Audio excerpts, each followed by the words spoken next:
कुरान की एक आयत मैंने पढ़ी है, अल्लाह फरमाता है, अच्छा देखो आज हम लोग कामयाब किसको कहते हैं? कोई नौकरी पा जाए तो हम लोग कहते वो कामयाब। बोलो कहते कि नहीं कहते? किसी की दुकान अच्छी चले वो कामयाब, कोई इलेक्शन में जीत जाए वो कामयाब। लेकिन कुरान किसको कामयाब कहता है? अल्लाह ताला फरमाता है कुरान हकीम में, क़द अफ़लहल मोमिनून, वो ईमान वाले कामयाब हो गए। कौन ईमान वाले? अल्लज़ीना हुम फ़ी सलातिहिम ख़ाशिऊन, जो ईमान वाले अपनी नमाजों में खुशू करते हैं। नमाजों में खुशू करते हैं मतलब खुशू का मतलब ये है कि नमाज पढ़ते हैं तो उनका अकीदा होता है कि अल्लाह हमको देख रहा है, हम अल्लाह को देख रहे हैं। जिसने अपनी नमाज में ये कैफियत पैदा कर ली कि अल्लाह हमको देखता है, हम अल्लाह को देखते हैं, अल्लाह फरमाता वो ईमान वाला कामयाब हो गया। जैसे रोजा, हम और आप रोजा रखते हैं, घर के अंदर होते हैं, कोई देखता नहीं है, लेकिन रोजादार खाता नहीं है। खाता है, तन्हाई में होता है, पानी नहीं पीता, कुल्ली करता है, चाहे तो अंदर घूंट दो घूंट अंदर चला जाए, कोई देख नहीं पाता। लेकिन रोजादार पानी का एक कतरा भी अंदर जाने नहीं देता। क्यों? उसका अकीदा है कि अल्लाह देख रहा है। बोलो। तो जैसे रोजा हम इस नीयत से रखते हैं कि अल्लाह देखता है, तो हम तन्हाई में भी खाते पीते नहीं हैं। ऐसे ही जब हम नमाज पढ़ें तो हमारा अकीदा यह हो कि खुदा हमको देख रहा है, हम खुदा को देख रहे हैं। हदीस पाक में हुजूर फरमाते, ताबुदल्लाह तराह, ऐ मेरे बंदे तू इबादत इस तरह कर कि तू खुदा को देखता है।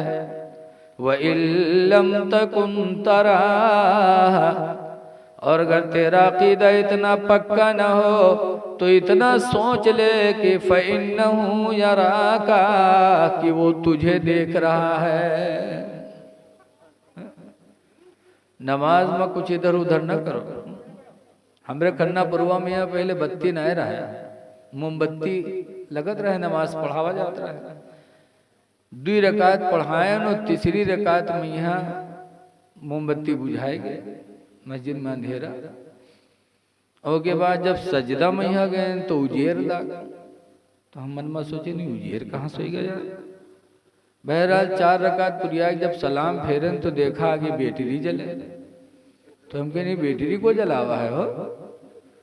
तो एक हाजी साहब खड़े हुए कहीं, अरे हजरत जब वो बत्तियाँ चली गए रहा है, मोमबत्तियाँ बुझाई गए रहा है, तो हम सजदम जब गए तो हम ढूंढ के जलाए दिया रहे।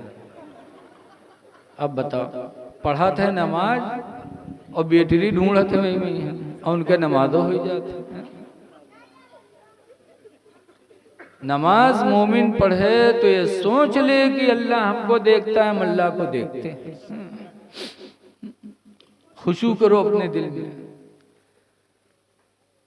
और जब मस्जिद में जाओ तो कैसे जाओ? अल्लाह कुरान में फरमाता, खुज़ू ज़ीनतकुम इंद कुल्ली मस्जिद, हर मस्जिद में जाने के लिए तुम जीनत हासिल करो। जीनत बनाओ, संवार, बन संवर के तुम मस्जिद में जाओ, ऐसे न चले जाओ। क्यों? कुरान कहता, खुज़ू ज़ीनतकुम इंद कुल्ली मस्जिद, हर मस्जिद में जाने के वक्त बन संवर जाओ। कि जैसे तुम अपने दोस्त से मिलने जाते हो तो नहा के जाते, कपड़ा बदल के जाते, बन संवर के जाते कि मैं अपने दोस्त से मिलने जा रहा हूँ। और जब तुम मस्जिद में जाते हो तो तुम अपने हकीकी परवरदिगार से मिलने जाते हो, जो हकीकी दोस्त है तुम्हारा। दुनियावी दोस्त के पास जाते हो, दुनियावी दोस्त की निगाह तुम्हारे जेब पर होती है। बोलो होती जेब पर कि नहीं? अगर रास्ता भर रहा हो, खवाओ पियाओ ना तो दोबारा साथे जाइयो, न तुम जाइए उनके साथ है, न वो तुम्हारे साथ है। ये का फायदा हो गया साथ यार, मुंह बंद के। तो दुनियावी दोस्त की निगाहें हमारी जेब पर होती हैं, उससे मिलने के लिए हम बन संवर के जाते हैं, और जिस खुदा की रहमत हम पर होती है उस खुदा से मिलने के लिए मस्जिद में हम ऐसे चले जाए। अल्लाह कहता बन संवर के आओ। लेकिन आज देखा जाता है जही मस्जिद में ही नमाज पढ़े तो टोपी हिया परी है तो हिया ही परी है, आस्तीन समेटिन न है तो समटिन है, गला खुला है और पहुंचे बस अल्लाह अकबर, मालूम होता है हर भर आया है। अरे तुम अपने रब की बारगाह में आया हो तो जरा तहजीब तरीके से जाओ, बादब बन के जाओ, बादब बानसीब बेअदब बेनसीब। अदब करोगे तो नसीब बुलंद हो जाएगा। बहुत से ये घास छोड़ के पसीना से कपड़ा भीगा रहे हो, पहुंच जाइए मस्जिद में, खड़े हो जाइए जमात में। अपना पर नमाज तो खैर जो कुछ है ये है, अगल बगल वाले के नमाज बर्बाद करते हैं। जब बैठिए तो अगल वाला यहाँ हटी, बाहर वाला बाहर हटी कि लाग न जाए पसीना। अरे साफ सुथरा होके जाओ, मनमानी नमाज ना पढ़ो, हर ना भरो, ऐसे न पकड़ के खड़े हो। और बहुत से लोग तो यहाँ तो ऐसे बनी है, उसके बाद जहां सऊदिया के चक्कर मारी और सऊदिया से घूम के आए, बन नंगे सर शुरू कर दे। नंगे सर नमाज पढ़ते हो? फुक़हा ने लिखा है, मसाइल की किताबों में लिखा है, नंगे सर नमाज पढ़ना मकरूह है, रसूलुल्लाह की सुन्नत के खिलाफ है। सरकार टोपी भी रखते थे और टोपी के ऊपर अमामा भी बांधते थे। हुजूर कहा करते थे अलैकुम बिल अमाइम, तुम लोगों पर अमामा है। क्यों?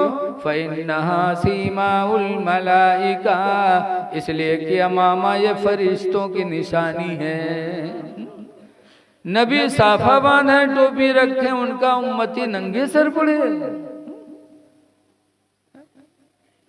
तो अव्वल तो नंगे सर पढ़े लगे हैं, और सऊदिया से चक्कर जब मरी है तो आई है तो नियत अब ही एक बजाय कहाँ बंधी है। मत देखो यार उधर, बच्चों को छोड़ दो यार। नंगे सर पढ़ेंगे, सऊदिया में ऐसा होता है। और बहुत से हैं तो नंगे सर भी पढ़ेंगे और नियत बनी है तो कहीं है अल्लाह अकबर, हिया बंदी है। पूछो कहाँ गए? सऊदिया में ऐसे होता है। अरे सऊदिया वालों की तुम पैरवी करोगे तब हिदायत पाओगे कि अल्लाह और उसके रसूल की पैरवी करोगे तब हिदायत पाओगे?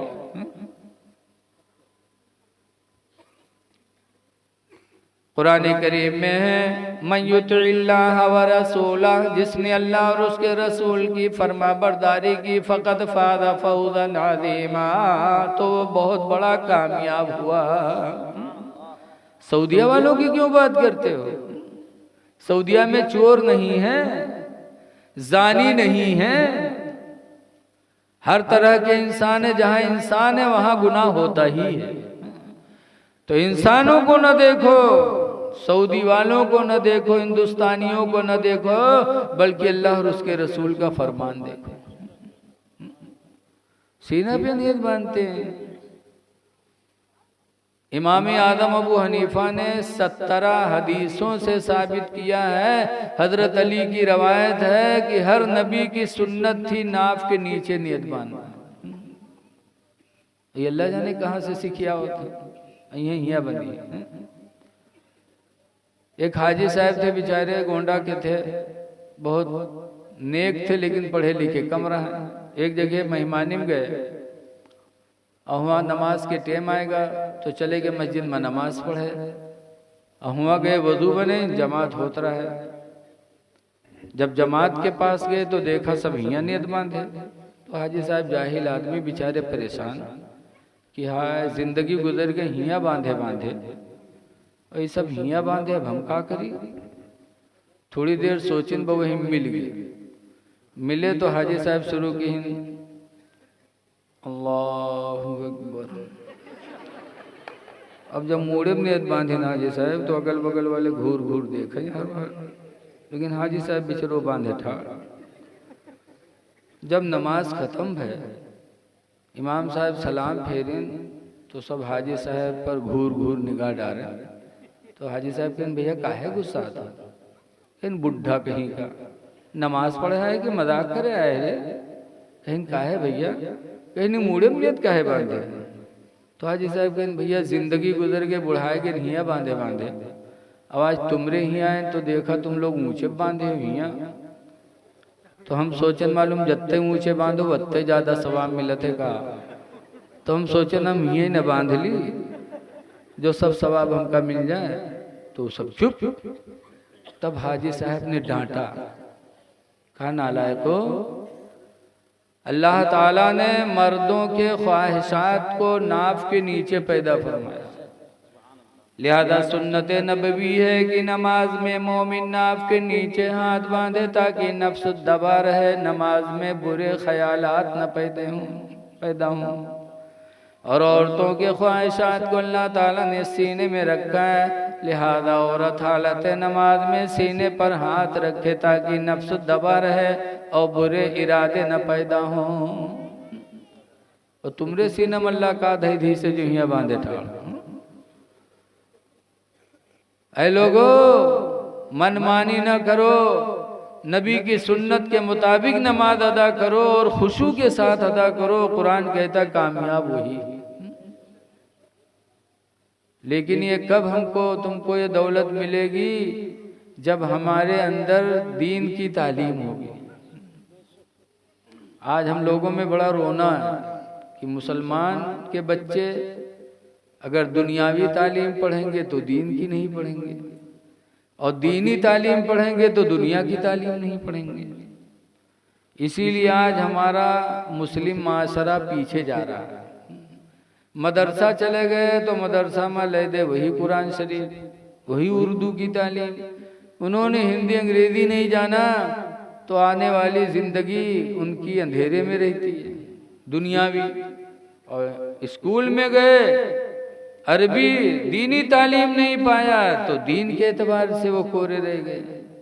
ऐ लोगों, हम लोगों को भी मिजाज बदलना चाहिए अपने मदरसों का, कि मदरसे में सिर्फ वही तालीम न दो जिससे दीन संवरे, बल्कि उसके साथ साथ दुनिया की भी तालीम दी जाए जिससे हमारा बच्चा अपाहिज न बने, हमारा बच्चा मजबूर न हो। आज हम चंदा मांगते हैं मदरसे के लिए नहीं मिलता, और फिर भी हम बदनाम भी हैं कि मौलवी खूब रसीद काटा थे खाते। बोलो बदनाम है कि नहीं बदनाम? अगर मौलवी बढ़िया कपड़ा पहन ले तो देखी कोई तो गए लागत है कोनो रसीद हाथी आए गए क्या। अगर फटा पुराना पहने तो गए मौलवी पड़े बने का फायदा, देखो कपड़ों नहीं जो हाथ। और स्कूल वाले फीस लेते हैं, महंगी महंगी फीस भी मुस्लिम दे के अपने बच्चों को पढ़ाते हैं, और वो चंदा से भी बचते हैं उनके टीचर, और तनख्वाह भी पाते हैं, खुशहाल भी हैं। और हम भिखारी बन के भी बेईमान बन रहे हैं और परेशान के परेशान भी हैं।